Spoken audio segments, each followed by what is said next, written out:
आज शाम 6 बजे चुनाव के प्रचार प्रसार का सिलसिला थम जाएगा। चुनावी मैदान में आज आपको बता दें कि तमाम दिग्गज नेता उतरेंगे, तमाम पार्टियों के। सीएम योगी आदित्यनाथ की अगर बात की जाए तो देखिए 5 जनसभाओं को संबोधित करेंगे सीएम योगी आदित्यनाथ। इसी के साथ ही अगर अखिलेश यादव की बात करें तो अखिलेश यादव हरदोई, रायबरेली, सुल्तानपुर और अमेठी में वोटरों से रूबरू होंगे।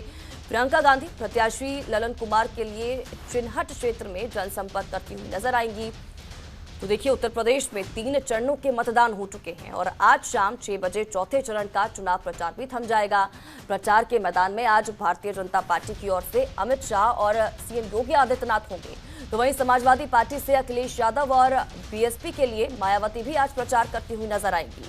कांग्रेस और आम आदमी पार्टी भी चुनाव प्रचार में कोई कोर कसर नहीं छोड़ना चाहती, इसीलिए प्रियंका गांधी और अरविंद केजरीवाल भी मंच से वोटरों को संबोधित करते हुए नजर आएंगे। बीजेपी के चुनावी प्रचार में आज अमित शाह के साथ सीएम योगी भी ताबड़तोड़ 5 जनसभाओं को संबोधित करेंगे। सीएम योगी आदित्यनाथ हरदोई, रायबरेली, लखनऊ इन 3 जिलों में 5 रैलियों को संबोधित करेंगे। तो वहीं समाजवादी पार्टी के अध्यक्ष अखिलेश यादव आज हरदोई, रायबरेली, सुल्तानपुर और अमेठी में वोटरों से रूबरू होंगे। बीएसपी अध्यक्ष मायावती भी आज दोपहर 1 बजे एक रैली करती हुई नजर आएंगी। और इसी के साथ ही आपको बता दें कि ये रैली प्रयागराज के केपी इंटर कॉलेज मैदान में होगी। कांग्रेस महासचिव और यूपी कांग्रेस प्रभारी प्रियंका गांधी आज शाम 10 बजे लखनऊ की बख्शी का तालाब विधानसभा से कांग्रेस प्रत्याशी ललन कुमार के लिए चिन्हट क्षेत्र में जनसंपर्क करेंगे। तो देखिए, चाहे हम भारतीय जनता पार्टी की बात करें, चाहे हम समाजवादी पार्टी की बात करें, कांग्रेस हो, आम आदमी पार्टी हो और बीएसपी, तमाम पार्टियों के बड़े चेहरे आज मैदान में होंगे चुनाव प्रचार के लिए। और वहीं यूपी में चौथे चरण के चुनाव में कई वीआईपी चेहरों की किस्मत दांव पर लगी है। इस चुनाव में भारतीय जनता पार्टी के कई मंत्रियों की प्रतिष्ठा भी दांव पर लगी है। ब्राह्मण वोट यहां निर्णायक भूमिका में है।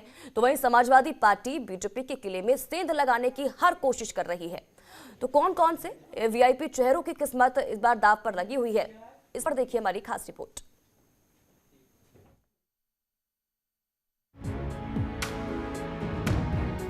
यूपी में 3 चरणों के मतदान के बाद अब चौथे चरण की बारी है। तीसरे चरण के बाद चौथे चरण में अवध की असली जंग शुरू हो गई है। चौथे चरण में राजधानी लखनऊ सहित 9 की 59 सीटों पर वोटिंग है। चौथे चरण में उम्मीदवारों के साथ साथ केंद्र सरकार के कई मंत्रियों का भी इम्तिहान है, क्योंकि इस चरण में जिन जिलों में वोट डाले जाएंगे वहां से मोदी सरकार के मंत्री भी आते हैं। इसलिए ये बीजेपी की अग्नि परीक्षा से कम नहीं है। चौथे चरण की वीआईपी सीटों की बात करें तो इसमें लखनऊ पूर्व विधानसभा सीट बीजेपी की तरफ से आसन, तो सपा की तरफ से अनुराग भदौरिया चुनावी मैदान में है। 30 साल से इस सीट पर कमल खिल रहा है। बीजेपी विधायक आशुतोष टंडन की प्रतिष्ठा दांव पर लगी हुई है। वे वर्तमान में यूपी सरकार के मंत्री हैं। छात्र संघ अध्यक्ष मनोज तिवारी को यहां से कांग्रेस ने मैदान में। लखनऊ कैंट विधानसभा सीट बीजेपी की तरफ से ब्रिजेश पाठक, तो सपा की तरफ से राजू गांधी मैदान में है। बीजेपी के लिए लखनऊ कैंट सीट सबसे सुरक्षित सीट मानी जाती है। 2017 में बीजेपी के सुरेश तिवारी ने इस सीट पर जीत दर्ज की थी। ब्राह्मण वोट इस सीट पर निर्णायक भूमिका में है। सरोजनी नगर विधानसभा सीट बीजेपी की तरफ से राजेश्वर सिंह, तो सपा की तरफ से अभिषेक मिश्रा चुनावी मैदान में है। राजेश्वर सिंह ईडी के ज्वाइंट डायरेक्टर रहे हैं। 2017 में बीजेपी के स्वाति सिंह ने इस सीट पर जीत दर्ज की थी। विधायक स्वाति सिंह यूपी सरकार में मंत्री भी हैं। इस सीट पर राजेश्वर सिंह को कड़ी चुनौती है। रायबरेली सदर विधानसभा सीट, इस सीट पर बीजेपी की तरफ से अदिति सिंह हैं, तो कांग्रेस की तरफ से डॉक्टर मनीष सिंह चौहान। ये सीट कांग्रेस का गढ़ कही जाती है। 2017 में कांग्रेस से अदिति सिंह ने जीत दर्ज की थी। इस बार अदिति सिंह बीजेपी से मैदान में हैं। कांग्रेस को इस गढ़ बचाने की चुनौती है। हरदोई सदर सीट, इस सीट पर बीजेपी की तरफ से नितिन अग्रवाल हैं, तो सपा की तरफ से अनिल वर्मा। 4 दशक से अग्रवाल परिवार का इस सीट पर वर्चस्व है। 2017 में सपा से नितिन अग्रवाल की जीत हुई थी। अब नितिन अग्रवाल बीजेपी की तरफ से चुनावी मैदान में हैं। ऊंचाहार विधानसभा सीट समाजवादी पार्टी की तरफ से मनोज पांडे तो बीजेपी की तरफ से अमरपाल मौर्य। 2012 और 2017 में सपा ने यहां से जीत दर्ज की थी। सपा यहां हैट्रिक लगाने की कोशिश में है। बीएसपी ने यहां से अंजलि मौर्य को उतारा है। इस सीट पर त्रिकोणी मुकाबला बताया जा रहा है। यूपी में जुबानी जंग भले ही सबसे ज्यादा अखिलेश और बीजेपी में छिड़ी हो, लेकिन चौथी चरण में बीएसपी फैक्टर को भी दरकिनार नहीं किया जा सकता। बीएसपी को कमजोर नहीं आंका जा सकता है, क्योंकि अवध के इलाके में बीएसपी का एक बड़ा वोट बैंक है और बीएसपी के वोटर को इस बार साइलेंट माना जा रहा है। वहीं इन सीटों पर कांग्रेस भी बढ़त बना सकती है। चौथे चरण में ब्राह्मण वोट निर्णायक भूमिका में माना जा रहा है। ऐसे में देखना होगा क्या बीजेपी अपनी साख बचा पाएगी या फिर जनता परिवर्तन को चुनेगी। ये 10 मार्च को साफ हो जाएगा। ब्यूरो रिपोर्ट, जनतंत्र टीवी।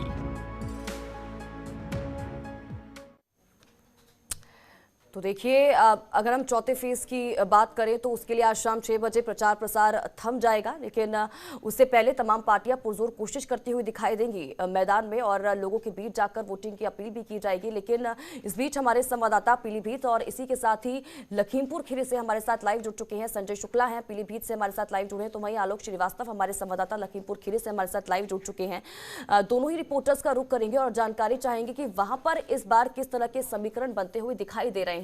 संजय, पीलीभीत की अगर बात की जाए तो अभी वहां पर क्या कुछ हलचल, सबसे पहले तो क्योंकि चुनाव प्रचार आज 6 बजे थम जाएगा, 23 तारीख को वोटिंग होनी है, मतदान होना है, वहां इस बार पीलीभीत में क्या कुछ लहर दिखाई दे रही है, जानकारी इसको लेकर।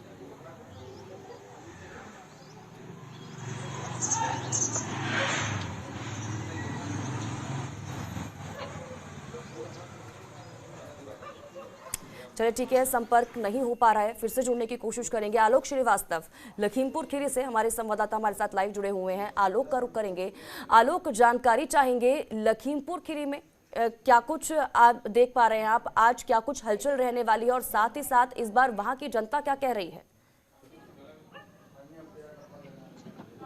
इनको बता दें कि यहाँ पे जो है 8 विधानसभा पे चुनाव होने हैं, जिसमें जो है 65 प्रत्याशी जो है अपने किस्मत को आजमाएंगे और उनके किस्मत का फैसला जो है 28 लाख वोटर्स जो है उनकी किस्मत का फैसला करेंगे। अब यहाँ पे अगर देखा जाए तो किसान जो है भारतीय जनता पार्टी से कुछ नाराज था टिकरिया हिंसाकांड को लेते हुए, जिसको जो है यहाँ पे आके जो है योगी आदित्यनाथ जी ने यहाँ पे आके किसानों को साधने की कोशिश की है, उनको जो है समझाने की कोशिश की है। अब ये देखना है कि आगे जो है किसान और यहाँ की जो जनता है क्या रुख करती है। जी बिल्कुल आलोक, और जिस तरह से आपने किसानों की बात की, ये जो खीरी क्षेत्र है, गन्ना खेती यहाँ पर काफ़ी होती है और गन्ना किसानों की तादाद भी काफ़ी ज़्यादा है और किसान को लेकर लगातार ये कहा जा रहा है, क्योंकि इस बीच हमने किसान आंदोलन देखा, उसके बाद किसानों की नाराज़गी देखी और इसके बाद भारतीय जनता पार्टी भी ये लगातार कहती हुई नजर आई कि कुछ भी हो लेकिन जो उत्तर प्रदेश का किसान है वो हमारे साथ खड़ा हुआ है। दूसरी तरफ समाजवादी पार्टी भी है जो कह रही है कि हमने लगातार किसानों के लिए काम किया और हम किसानों के साथ हैं, और कड़ा मुकाबला इस सीट पर समाजवादी पार्टी और भारतीय जनता पार्टी के ही बीच में है। तो इस बार क्या कुछ समीकरण बनते हुए दिखाई दे रहे हैं और यहाँ का किसान इस बार क्या कह रहा है, किसकी तरफ है?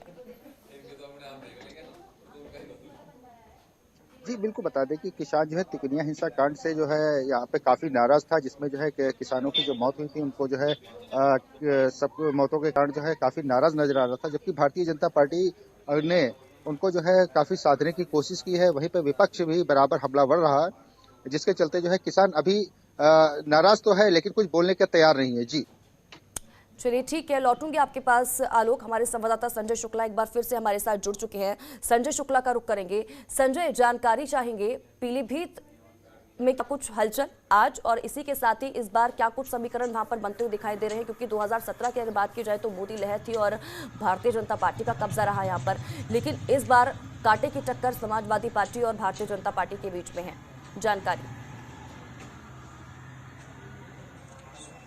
स्वाति, जैसा कि आपको जानकारी देना चाहूँगा कि पिछले कई दशकों से जो है पीलीभीत सदर विधानसभा की जो सीट है उस पर सपा का कब्जा रहा है, लेकिन 2017 में मोदी लहर में जो है पीलीभीत सदर विधानसभा सीट से जो है संजय सिंह गंगवार विधायक बने और उस समय जो 2017 में मोदी लहर में पीलीभीत की चारों विधानसभा सीटों पर जो है कमल खिला, यानी कि कहीं न कहीं बीजेपी को जीत हासिल हुई।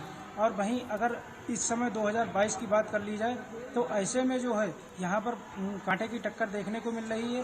कहीं ना कहीं जो है बीजेपी के जो वोट बैंक है वो कहीं ना कहीं कम इस बार देखने को मिल रहा है, क्योंकि जब जनता के बीच गए, जनता से हमने राय ली तो जनता का कहीं ना कहीं कहना है कि बीजेपी द्वारा काम तो कराए गए हैं, लेकिन बीजेपी विधायकों के जो चेहरे हैं उनसे जनता जो है कहीं ना कहीं नाखुश है। जी स्वाति।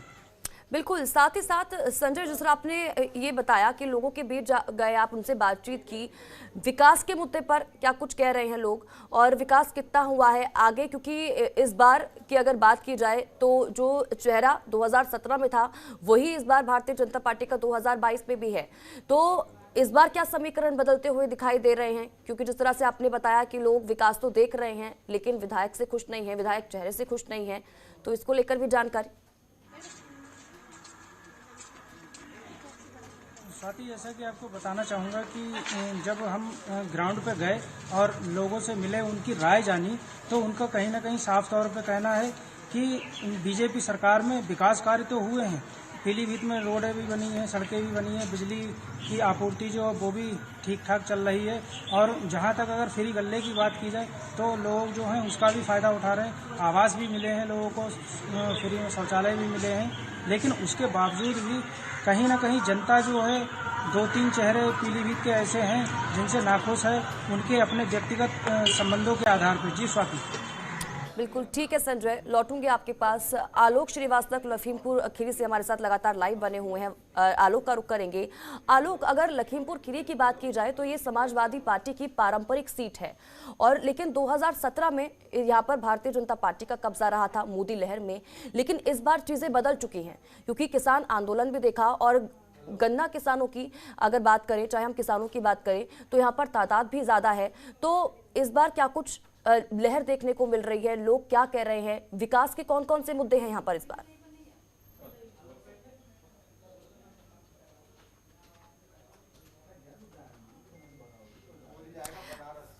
आलोक, आवाज मिल पा रही है आपको?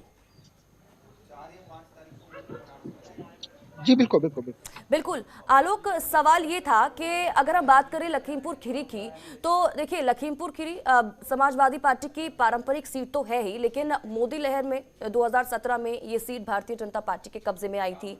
इस बार चीजें बदल चुकी हैं, किसान आंदोलन हमने देखा, इस बीच दूसरी तरफ किसानों की नाराजगी की भी देखी। लखीमपुर खीरी जो मामला था वो भी इस दौरान लगातार बढ़ता हुआ दिखाई दिया। विपक्षी पार्टी, चाहे हम समाजवादी पार्टी की बात करें, कांग्रेस की बात करें, लगातार इस मुद्दे पर राजनीति करती हुई नजर आई। तो इस बार चीजें बदल चुकी है भारतीय जनता पार्टी के लिए भी, तो कितनी बड़ी चुनौती रहने वाली है बीजेपी के लिए इस सीट पर फिर से जीत हासिल करना या बरकरार रखना?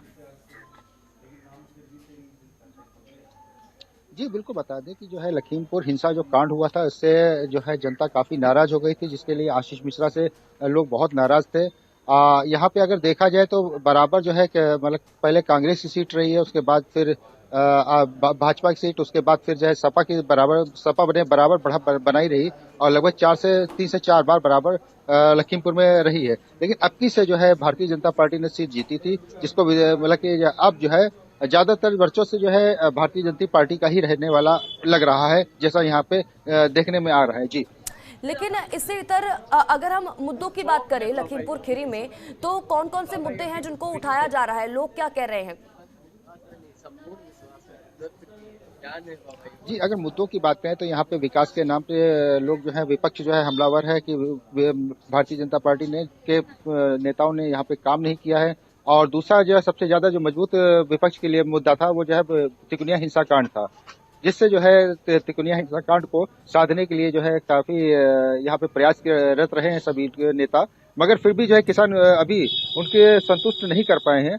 कहीं ना कहीं किसान में कहीं ना कहीं नाराजगी है कि ये जो तिकोनिया हिंसाकांड था वो क्या कहते हैं किसानों के हित में नहीं था। जी ठीक है आलोक, लौटूंगी आपके पास। संजय शुक्ला का एक बार फिर से रुख करेंगे। संजय, जानकारी अगर पीलीभीत की बात की जाए तो आज क्या कुछ हलचल, सबसे पहले तो ये कि क्या कुछ आज पूरे दिन भर रहने वाला है वहां पर? प्रचार प्रसार के लिए लगातार तमाम पार्टियां सक्रिय नजर आ रही हैं। पीलीभीत में क्या कुछ हलचल, क्योंकि 6 बजे चुनाव प्रचार भी थम जाएगा वहां पर। 23 तारीख को वोटिंग होनी है, लोग पहुंचेंगे वोटिंग के लिए 23 तारीख को। मुद्दे कई हैं, क्योंकि विकास का मुद्दा लगातार उठाया जा रहा है कि भारतीय जनता पार्टी की तरफ से लगातार विकास किया जा रहा है, लेकिन साथ ही साथ समाज पार्टी ये भी कह रही है कि विकास किया ही नहीं गया। चाहे सड़कें हों, चाहे वो सुरक्षा को लेकर हो, चाहे वो कानून व्यवस्था को लेकर हो, चाहे वो महिलाओं का हो, चाहे वो स्टूडेंट्स का हो, रोजगार का हो, उन तमाम चीज़ों को लेकर उठाया जा रहा है विपक्षी पार्टियों की तरफ से ये मुद्दा, और लगातार बीजेपी के ऊपर हमलावर नजर आ रही हैं। स्वाति, जैसा कि आपको जानकारी देना चाहूँगा कि सबसे पहली बात यह है कि पीलीभीत में आज जो है चुनाव प्रसार के लिए जो है अमित शाह पहुंच रहे हैं, जो कि पीलीभीत के डिविजन इंटर कॉलेज में 12 बजे जनसभा को संबोधित करेंगे। और बीजेपी के जो सदर विधानसभा के विधायक हैं संजय सिंह गंगवार, उनके लिए जो है कहीं न कहीं जनता से वोट मांगने की अपील भी करेंगे। और साथ ही चारों विधानसभाएं पीलीभीत की जो है पूरनपुर, बरखेड़ा, बीसलपुर और अपनी पीलीभीत सदर विधानसभा, इनको जो है कहीं न कहीं मजबूत करने का काम करने के लिए जो है अमित शाह जी का 1 दिवसीय यहाँ पीलीभीत में दौरा है और जनसभा को संबोधित करेंगे। और वहीं अगर सुरक्षा की बात कर ली जाए तो सुरक्षा के कड़े इंतजाम किए गए हैं अमित शाह के आगमन पर। और दूसरी चीज़ ये बताना चाहूँगा कि यहाँ की जनता जो है वो कहीं ना कहीं योगी सरकार से खुश नज़र आ रही है, क्योंकि पहले जब सपा की सरकार हुआ करती थी तब जो है दंगे फसाद भी हुआ करते थे, बहू बेटियां जो है वो भी सुरक्षित नहीं थी कहीं ना कहीं। और जब इस चीज़ की हमने पड़ताल की तब लोगों का साफ तौर से कहना है कि योगी सरकार बहुत बढ़िया काम कर रही है। महिलाओं की सुरक्षा की बात हो या फिर सड़कों की बात हो या बिजली की बात हो या स्वास्थ्य विभाग की बात हो, हर एक चीज़ जो है बढ़िया बेहतर बता रहे हैं यहाँ के लोग। जी स्वाति। चलिए ठीक है संजय, पीलीभीत में तो जिस तरह से आप जानकारी दे रहे हैं, लोग कह रहे हैं विकास हुआ है, खुश है और भारतीय जनता पार्टी के साथ है, लेकिन रिजल्ट ही के दिन ही पता चलेगा कि क्या कुछ पीलीभीत की जो जनता है उनके अंदर क्या चल रहा है और उन्होंने किसको वोट किया है, किसके साथ खड़ी है। फिलहाल रुक एक बार फिर से आलोक श्रीवास्तव का करेंगे। आलोक, अगर हम लखीमपुर खीरी की बात करें और यहाँ पर विकास कार्यों की बात करें, लगातार भारतीय जनता पार्टी कह रही है विकास तो हुआ है, दूसरी तरफ विपक्ष है, लेकिन ये जो लखीमपुर खीरी मामला था उसको लेकर जनता के मन में क्या है, क्या इसके बेसिस पर अगर बात की जाए कहीं ना, क्योंकि 2017 में जिस तरह से मोदी लहर थी और बड़ी जीत भारतीय जनता पार्टी ने हासिल की थी, क्या लखीमपुर खीरी मामला इस बार वोटिंग पर असर डालेगा, ऐसा लग रहा है? जी बिल्कुल, अगर बता दें कि लखीमपुर जो हिंसा कांड हुआ था जिसमें जो है किसान काफी नाराज हुआ था, किसानों के साथ साथ अगर जनता को भी देखा जाए तो जनता का में भी ये रोष था कि कहीं ना कहीं जो घटना हुई है ये कहीं ना कहीं नुकसानदायक है, घातक थी, जिसमें जो है अगर देखा जाए तो 4 किसानों के साथ साथ जो है भारतीय जनता पार्टी के भी 2 कार्यकर्ताओं की मौत हुई थी, जिसमें जो 8 लोग टोटल जो है मौतें हुई थी। मगर जो है अगर देखा जाता तो फिर भी जनता को कहीं ना कहीं जो है ये दोनों मुद्दे में सोचने के लिए सोच रही है। और उसको अगर देखा जाए तो दोनों पार्टी की, भारतीय जनता पार्टी और समाजवादी पार्टी के लिए दोनों फायदेमंद है कि जिसमें जो किसान जो है किसी भी तरफ जा सकता है। जी चलिए ठीक है, बहुत बहुत शुक्रिया आलोक श्रीवास्तव आपका हमारे साथ जुड़ने के लिए, और संजय शुक्ला आपका भी बहुत बहुत शुक्रिया हमारे साथ जुड़ने के लिए और तमाम जानकारी के लिए। और इसी के साथ ही हमारे इस खास बुलेटिन में फिलहाल इतना ही। आप बन रहे हमारे साथ। नमस्कार। खबरों के निष्पक्ष विश्लेषण के लिए सब्सक्राइब करें Jantantra TV and press the bell icon. Never miss any update.